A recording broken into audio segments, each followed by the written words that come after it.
This is a quick test for the earth battery using metals I have readily available to me, which is copper.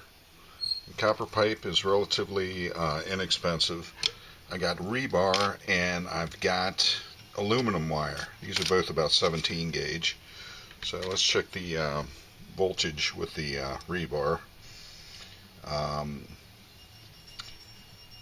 Looks like about 240 millivolts. Alright, now let's check the aluminum. So it looks like if I was going to build a large number of these in the backyard, it would be better to use aluminum and copper. I'd rather have magnesium or something with,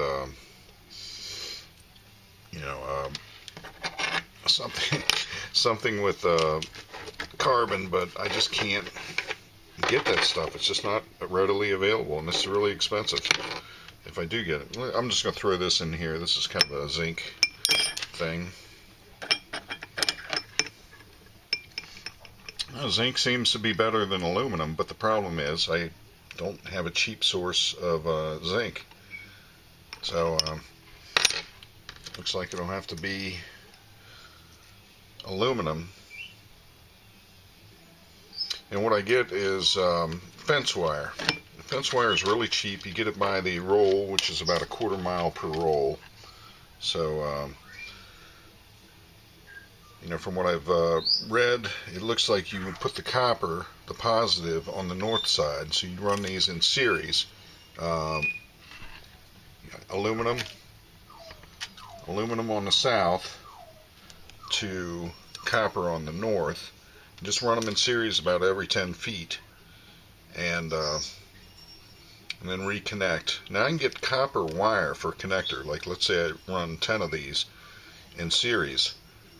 I can get copper wire from Lowe's for about $40 for 500 feet for 14 gauge.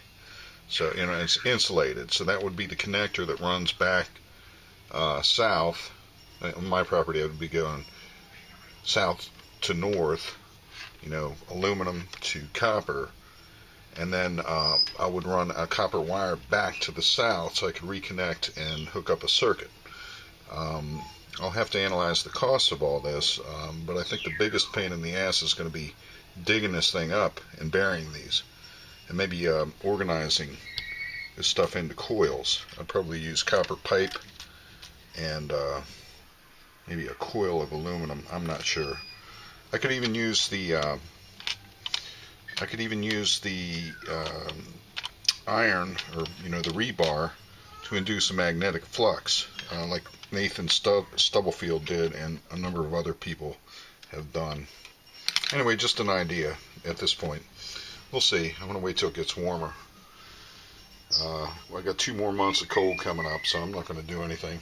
This thing is still running, and I'm going to try the cap across there in a little bit. I had one more thought, which is, putting these together in a coil. And that doesn't look like it's going to work if they're touching. So if I use the iron to induce a pulse, an electromagnetic force, I would have to keep the aluminum and the iron separate.